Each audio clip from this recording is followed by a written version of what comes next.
Igrata Kodesh Siman Vav, sur la page 218. Morazaken rapporte un passouk dans Mishlei qui dit Zora tzedaka schar emet, celui qui sème la tzedaka aura une vraie récompense. C'est de cette manière que traduisent de nombreux mefarshim. Le problème, c'est que le mot sachar n'est pas ponctué de cette manière. C'est écrit Zora tzedaka secher emet. Dans ce passouk, secher, ça vient de l'expression asocher amatamaim, celui qui fait un barrage pour pêcher des poissons. Et lorsqu'il fait un barrage, eh bien, il est certain de réussir, d'obtenir beaucoup de poissons, parce que les poissons ne peuvent pas passer au travers du barrage. Il aura donc énormément de poissons. Il n'y a aucun doute là-dessus. Et Rashi explique donc différemment ce passouk, Zora tzedaka secher emet, ça veut dire celui qui sème la tzedaka, il est certain d'obtenir beaucoup de résultats, il n'y a aucun doute là-dessus. Et la Morazaken dit Perush chez schar zriat tzedaka midat emet. Le salaire de la mitzvah de tzedaka, c'est midat emet. Ça veut dire que quand la Morazaken dit Perush, on sait déjà ce que ça veut dire. Ça veut dire qu'il va donner une nouvelle explication. Une explication qui est différente de celle que l'on trouve. Il va donner une explication qui est complètement décalée par rapport à celle de Rashi, par rapport à celle de nombreux autres mefarshim. Mefarshim qui disent que celui qui donne la tzedaka aura une vraie récompense. Celle de Rashi qui dit que celui qui donne la tzedaka est certain que cela aura des conséquences. La Morazaken explique. Celui qui donne la tzedaka obtiendra en récompense la vérité. La vérité sera sa récompense. Alors pour nous expliquer cela, l'Admorazaken va rapporter un autre passouk. Ktiv, c'est écrit Titen emet le Yaakov. Tu donnes la vérité à Yaakov. Shifra de Kutcha Baruch Hu Musada. Navi, le Navi fait ici l'éloge d'Akadosh Baruch Hu, comme dit le Zohar. Perush, Shakadosh Baruch Hu noten midat emet le Yaakov. Akadosh Baruch Hu donne midat emet la vérité à Yaakov. Alors il faut comprendre. Emet be Yaakov chas v'shalom. Ça veut dire quoi? Que Yaakov n'aurait pas midat emet, il ne posséderait pas la vérité, Kadosh Baruch Hu yitel lo min mala, au point qu'Akadosh Baruch Hu doive la lui donner. Quand le passouk dit Titen emet le Yaakov, tu donnes la vérité à Yaakov, ça voudrait dire que Yaakov n'a pas de vérité. Akadosh Baruch Hu a besoin de la lui donner. Et la Morazaken rapporte le Zohar qui dit que le passouk fait l'éloge de Dieu. Il dit qu'Akadosh Baruch Hu apporte à Yaakov midat emet, il lui apporte la vérité. Et bien sûr, on se demande tout de suite pourquoi Akadosh Baruch Hu doit donner la vérité à Yaakov. Yaakov n'aurait pas la vérité pour que Dieu doive la lui donner. Les trois votes se distinguent de manière générale dans Avodat Hashem par leur caractère dominant. Celui d'Avraham, le caractère dominant d'Avraham, c'est l'amour pour Dieu. Ce qui le motive, c'est l'estime qu'il a pour Akadosh Baruch Hu, l'amour qu'il a pour Akadosh Baruch Hu. Chesed. Le caractère dominant de Yitzhak dans Avodat Hashem, c'est la crainte de Dieu. Gvura. Celui de Yaakov, c'est la miséricorde. Midat Rachamim. Ça veut dire qu'il est motivé à pratiquer les mitzvot, étudier la Torah par pitié pour son neshama. Il a trop de peine pour son neshama. Il veut étudier la Torah, pratiquer les mitzvot pour lui donner un petit bol d'air frais, lui permettre de se rapprocher de Dieu. Cette midah s'inscrit dans le schéma des sphirotes sur la ligne du milieu. On distingue dans le schéma des sphirotes trois lignes différentes. Dans la présentation schématique, bien sûr, que nous avons des sphirotes. La ligne de droite sur laquelle s'inscrivent Chochma, Chesed et Netzach, on l'appelle la ligne des Chassadim. La ligne de gauche sur laquelle vont s'inscrire Bina, Gvura et Hod, on l'appelle la ligne des Gvurot. Et puis il y a la ligne du milieu sur laquelle vont s'inscrire Da'at, Tiferet et Yesod. Mais la ligne du milieu est différente par rapport à toutes les autres. Elle va traverser de part en part toutes les strates du Seder Ishtalshelut. Parce qu'elle est associée à la vérité. Et que la vérité ne change pas. D'ailleurs, on est persuadé que la Torah est vraie. Justement parce qu'elle ne change pas, elle n'est pas en évolution. Shabbat, ce sera toujours le samedi, le 7e jour de la semaine. Kippour, ça sera toujours le 10 Tishri et ça ne va pas changer un jour. On va pas le décaler au 12. Et il y aura toujours les mêmes 4 parachutes dans les tefilines. Moshe emet, Torato emet. Moshe est vrai, sa Torah est vraie. Eh bien, cette midat emet, c'est celle que l'on trouve dans le schéma des sphirotes, sur la ligne du milieu, parce que c'est celle qui est vraie d'un bout à l'autre du Seder Ishtalshelut, ça veut dire qu'il ne change pas, qui se poursuit en ligne continue, depuis le plus haut niveau du Seder Ishtalshelut jusqu'au plus bas. La ligne de droite, c'est celle des Chassadim, celle d'Avraham. La ligne de gauche, c'est celle des Gvurot, celle de Yitzhak. La ligne du milieu, c'est celle des Rachamim, celle de Yaakov. Celle qui est déjà associée à la vérité, midat emet. Et donc, notre question est encore plus forte. Pourquoi le Navi fait l'éloge de Dieu? Pour dire qu'il va apporter la vérité à Yaakov, mais Yaakov est déjà au départ dépositaire de la vérité. La midat de Yaakov est celle qui s'inscrit sur la ligne du milieu, la ligne de midat rachamim, midat emet. Il faut donc expliquer dans l'ordre et par étapes. Qu'est-ce que représente Yaakov dans Avodat Hashem? Et qu'est-ce qu'on appelle la vérité? Et alors, nous pourrons comprendre pourquoi la tzedaka permet de nous apporter la vérité. Yaakov représente la miséricorde dans Avodat Hashem. Parce que j'ai d'autres façons d'être motivé pour étudier la Torah et pratiquer les mitzvot. Je peux vouloir pratiquer Torah et mitzvot parce que j'estime beaucoup Akadosh Baruch Hu. Je lui suis très reconnaissant pour tout ce qu'il fait pour moi et je l'aime. C'est la midah d'Avraham. Chesed. Je peux vouloir pratiquer Torah Mitzvot parce que j'ai beaucoup de respect pour Akadosh Baruch Hu. Il est le roi des rois. Je ne peux même pas imaginer lui désobéir. Je n'ai pas peur seulement de me faire punir, mais ça ne se fait pas tout simplement de lui désobéir. Et je peux aussi vouloir pratiquer Torah Mitzvot parce que j'ai vraiment trop de peine pour ma neshama. Elle est si noble, elle est si pure, et elle se retrouve obligée d'accompagner le corps et l'âme animale dans tout leur délire, dans tout leur désir. Quand on réalise d'une part d'où vient notre neshama et où elle atterrit, alors on a vraiment de la peine pour elle. Et on se demande ce qu'on pourrait bien faire pour elle, pour lui faire sortir un peu la tête de l'eau. Quand on étudie la Torah et qu'on pratique les mitzvot, on lui fait prendre un grand bol d'air, on lui ouvre la fenêtre, sur la Kedusha, on la fait revivre. Et c'est cette motivation que l'on a associée à Midat Rachamim, à Midat de Yaakov. Alors je récapitule. Il faut bien comprendre que lorsqu'on parle ici d'Avraham, de Yitzhak ou de Yaakov, on ne parle pas seulement des personnages bibliques de l'époque. On parle ici d'un concept particulier dans notre service de Dieu. Avraham désigne l'amour pour Dieu, qui va nous motiver à étudier la Torah, pratiquer les mitzvot. Yitzhak désigne la crainte de Dieu. Et Yaakov désigne la miséricorde, Midat Rachamim. Nous savons que la Midat de Yaakov, c'est celle des Rachamim. Va'avodat Hashem Midat Rachmanut. Et que veut dire servir Dieu avec Rachmanut, avec miséricorde? Ça veut dire c'est éveiller beaucoup de miséricorde sur l'étincelle divine, notre Neshama, qui est en nous, et qui se trouve si loin de Dieu, quand elle avance, quand elle suit l'obscurité, la vanité de ce monde. L'Admor Hazaken va nous donner plus de détails sur l'origine, sur la noblesse, la pureté de notre Neshama. Puis il nous explique pourquoi ce monde est appelé un monde obscur dans lequel on ne trouve que des vanités. Parce que c'est de cette manière que je vais vraiment comprendre pourquoi il y a vraiment de quoi avoir de la peine pour ma Neshama. Si on nous l'expliquait un peu trop rapidement, sans trop de détails, ça ne fonctionnerait pas vraiment. On n'aurait pas trop de peine pour notre Neshama, un peu seulement. Pas assez pour être motivé, pour étudier la Torah, pratiquer les mitzvot avec enthousiasme, avec une grande flamme. L'Admor Hazaken va donc faire un long développement au sujet de la grandeur, de la noblesse d'Akadosh Baruch Hu, d'abord de notre Neshama qui lui est lié. Puis il fera un long développement au sujet de ce monde qui est obscur, qui est plein de vanité. Et tout cela pour nous convaincre d'éveiller en nous une peine profonde pour notre Neshama et une volonté puissante de la libérer de la situation dans laquelle elle se trouve. Imaginez que je vous parle d'un jeune homme, Chas de Shalom. Il a mal tourné, il a sombré dans l'alcool, la drogue, autre chose, peu importe. Déjà, quand on l'entend, ça fait de la peine. Mais si j'ajoute, c'est un juif. Il a suivi tout son cursus dans une école juive, au Cheder peut-être. Là, c'est encore plus terrible. On a encore plus de peine pour lui.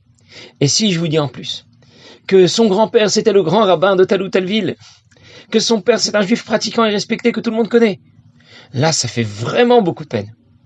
Et c'est dans cet esprit que l'Admor Hazaken engage ce long développement au sujet de la grandeur de Dieu, de l'origine de notre Neshama, afin que l'on prenne vraiment conscience de l'origine de notre Neshama et de la chute terrible qu'elle subit quand elle vient dans ce monde seulement. Sans même y faire des avérotes, seulement parce qu'elle est venue dans ce monde. Et il faut donc bien y réfléchir, pour bien comprendre combien Dieu est grand, combien notre Neshama est pur, pour éveiller ce sentiment de peine, de miséricorde, qui va nous motiver à pratiquer de mitzvot avec plus de flamme, avec plus de hauteur, avec plus de grandeur. Pour éveiller cette peine que l'on doit avoir pour notre Neshama, qui va nous motiver à pratiquer Torah Mitzvot. Rachmanut, la miséricorde. Eh bien, ça va passer par d'abord réfléchir profondément et prendre conscience de la grandeur de Dieu. Et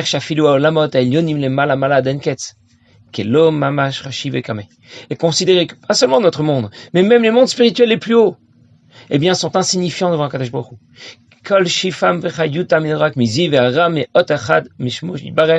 Parce que toute l'énergie qu'il leur a apportée pour leur permettre d'exister et de fonctionner proviennent d'une seule lettre de son nom. Kemahamar, comme disent nos maîtres, Beyud Nivra Olam Haba, c'est avec le Yud qui a été créé Olam Haba. L'Admor Hazaken précise ici que les mondes spirituels qui sont au-dessus du nôtre, les mondes spirituels dans lesquels évoluent les Neshamot et les Malachim, pas seulement le nôtre, même ces mondes spirituels les plus hauts sont insignifiants devant Akadosh Baruch Hu. Kelo Mamash Rashive Kame. L'énergie et le flux divin qui leur permet d'exister est le résultat de l'intervention d'une seule lettre de son nom. On en a déjà beaucoup parlé dans le siman précédent, dans le simané, et je suppose que tout le monde maîtrise très bien le sujet maintenant. Le Yud intervient dans la création de Olam Haba. Le He intervient dans la création de Olam Hazé. Beyud K'Hashem Tzur Lamim. Le Yud et le He n'ont plus de secret pour nous. Alors, si on rapporte cela à notre niveau, mon nom, Ce n'est pas moi-même. C'est seulement mon nom. C'est le nom qui me permet de communiquer avec quelqu'un d'autre. Si j'étais tout seul sur une île déserte, j'aurais pas besoin de porter un nom. C'est parce que je dois communiquer avec quelqu'un d'autre. Quelqu'un d'autre doit m'appeler, que je dois porter un nom. Maintenant, une lettre de mon nom. C'est encore plus insignifiant par rapport à qui je suis vraiment. Eh bien, nous disons que l'ensemble des mondes spirituels sont le résultat de l'intervention d'une seule lettre de son nom, du nom de Dieu. Et quand on y réfléchit, sincèrement, alors on prend mieux conscience de la grandeur extraordinaire de Dieu. Quand je dis Dieu est grand, je l'accepte gentiment, très bien. Mais quand j'y réfléchis sérieusement, je me rends compte que je suis très loin de commencer à imaginer quelle est la véritable grandeur de Dieu. Dieu intervient dans la création. Et en même temps, la création disparaît devant lui. En même temps, la création est insignifiante devant lui. Je vous donne un exemple qui est souvent rapporté dans la Chassidoute. Quelqu'un lance une pierre. Je suis devant ma fenêtre et je vois la pierre passer devant la fenêtre. Je la vois parcourir une certaine distance devant moi, mais je ne dis pas que la pierre vole toute seule. C'est stupide. Je sais très bien que quand l'énergie cinétique qui lui a été donnée et qui lui permet de voler va diminuer, la pierre va retomber. Eh bien, Dieu apporte à la création l'énergie dont elle a besoin. L'énergie dont elle a besoin pour exister. Mais je ne dis pas que le monde existe tout seul. C'est aussi stupide que dire que la pierre vole toute seule devant moi. Et bien sûr qu'il y a quelqu'un derrière qui va animer tout le système, lui donner son existence. Kula kamek lo chashiv, ça veut dire la pierre ne vole pas. C'est quelqu'un qui l'a lancée. De la même manière, le monde non plus n'existe pas. C'est Dieu qui lui permet d'exister. Et pourtant, l'exemple n'est pas tout à fait exact, parce que le monde, lui, il existe bien. Bereshit bara Elokim, c'est la Torah qui le déclare. C'est donc certain, c'est bien sûr que le monde existe. Mais en même temps qu'il existe, le monde n'existe pas. Son existence, que Dieu a créée, s'efface devant Akadosh Baruch Hu. On a déjà beaucoup parlé de tout cela dans Sharichut Ve'emunah Perek Dalet. Et ici, l'Admor Zaken va poursuivre ce développement pour qu'on comprenne bien ce que veut dire la grandeur de Dieu. Ensuite, il nous précisera que c'est justement là l'origine de notre Neshama. Ce qui nous fera prendre conscience un peu quelle hauteur, quelle noblesse à notre Neshama. Ensuite, il nous expliquera de quoi est fait ce monde, dans quel monde elle est tombée, un monde si bas. Et là, j'aurai vraiment de la peine pour mon Neshama, ma pauvre Neshama qui vient de si haut, qui est tombée si bas. Et quand nous aurons bien compris ce que ça veut dire, et quand nous aurons bien compris ce que veut dire la grandeur de Dieu, ce monde qui est si bas, alors on aura compris ce que représente Rachmanout, Midat Emet, et nous pourrons comprendre l'avantage qu'a la Tzedaka dans tout ce système, dans ce concept de service de Dieu que l'on appelle Midat Emet, Rachmanout. Pour l'instant, en tout cas, nous n'avons pas terminé, l'Admor Zaken va poursuivre son développement au sujet de la grandeur de Dieu, et nous allons nous y intéresser, même si nous savons très bien que la grandeur de Dieu restera pour nous toujours insaisissable. On va tout de même essayer de s'en approcher un peu, faire de notre mieux, parce que c'est tout ce qu'on peut faire. J'ai déjà raconté une fois ce machal, mais on peut le raconter une nouvelle fois, c'est pas grave. On raconte qu'un jour, un villageois qui habitait très loin de la capitale a entendu parler du roi. Et il en a entendu dire tellement de bien qu'il voulait le rencontrer, mais la capitale est si loin. Il n'a pas l'argent pour faire le voyage. Alors il a économisé sou après sou, pendant 5 années. Il a économisé sur ses repas. Et finalement, il a réussi à obtenir l'argent nécessaire pour faire le voyage. Il se rend donc à la capitale. Et là-bas, il demande où se trouve le palais du roi. Il se rend directement vers le palais du roi. Et là, il pense qu'il a atteint son objectif. Il va enfin pouvoir rencontrer le roi. Sauf que devant le palais, il y a des gardes. Et les gardes ont immédiatement, quand ils l'ont vu, ils ont déjà dégainé leur épée de leur fourreau. Ils sont prêts, ils lui disent « Si tu fais encore un pas, tu es mort ». Alors, il lui demande « Qu'est-ce que tu viens faire là ?» Il dit « Je veux voir le roi ». Il dit « Mais c'est pas comme ça, le roi, il faut une invitation officielle. Tu peux pas le rencontrer ». Alors, notre pauvre paysan leur explique « Écoutez, j'ai économisé pendant 5 ans. Et il y a un peu de peine pour moi. Je voudrais juste le voir, même de loin, mais au moins pouvoir le rencontrer. » Mais alors, ils ont eu tellement de peine pour lui, 5 ans à passer à économiser, le long voyage, pour venir jusqu'ici. Alors, ils lui ont dit, écoute, nous, on peut pas te laisser rentrer. Mais on peut te donner un conseil. Le roi, en général, se trouve dans son palais, mais parfois, il lui arrive, souvent même, il lui arrive de faire des parties de chasse. Avec ses amis, il se rend en forêt, et à la fin de la partie de chasse, tout le monde se met en cercle dans une grande clairière au centre de la forêt, et là, le roi quitte le cercle, il se met au milieu du cercle, et tout le monde crie « Hourra, vive le roi !» Alors peut-être que là-bas, tu pourras voir le roi. Très bien, dans ce cas, il se dirige vers la forêt, mais la forêt aussi est gardée. Et lorsqu'il rencontre les gardes et que les gardes l'empêchent de passer, notre pauvre paysan raconte aux gardes toute son histoire, et ils sont tellement émus. Ils disent « Écoute, on peut pas te laisser rentrer, mais ce que tu pourrais faire, c'est au moins trouver un cheval.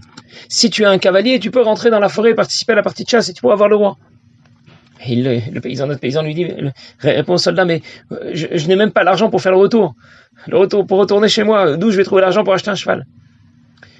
Alors il s'en va, et il ne sait pas quoi faire. Tout ce chemin, tous ces efforts pour rien.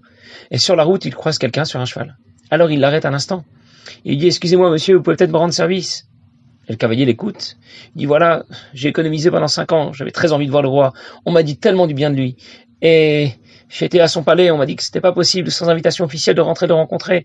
On m'a donné le conseil d'aller le voir, de pouvoir le voir dans la clairière, mais il faut être sur un cheval. Vous voulez pas peut-être me prendre sur votre cheval? Je me ferai tout petit et je vous accompagnerai. Comme ça, je pourrai au moins voir le roi. Alors notre cavalier réfléchit un instant et puis lui dit d'accord. Et il le prend derrière lui sur son cheval. Ils avancent dans la forêt et quand ils arrivent dans la grande clairière, il y a déjà un grand cercle. Tout le monde a fait un grand cercle. Tous les chasseurs ont fait un grand cercle, ils sont tous sur leur cheval. Et là, notre cavalier, avec le paysan derrière lui, se rend directement au centre de la clairière. Et c'est alors que tout le monde crie « Hourra, vive le roi !» Alors notre cavalier se retourne vers le paysan et lui dit « Alors, tu sais, tu as vu le roi maintenant ?» Et notre paysan lui dit « Le roi, c'est celui qui doit être au centre de la clairière. Alors, c'est peut-être vous, c'est peut-être moi, c'est peut-être le cheval, je ne sais pas. Ça veut dire que même si on essaie de s'approcher, on peut être très proche du roi, et pourtant on ne sait pas encore qui il est. Et de la même façon, à Kadosh Baruch Hu, on nous en parle toujours, on essaie de nous dire qui il est, quelle est sa grandeur, mais malgré tout, on ne la saisira jamais vraiment. Passez une bonne journée.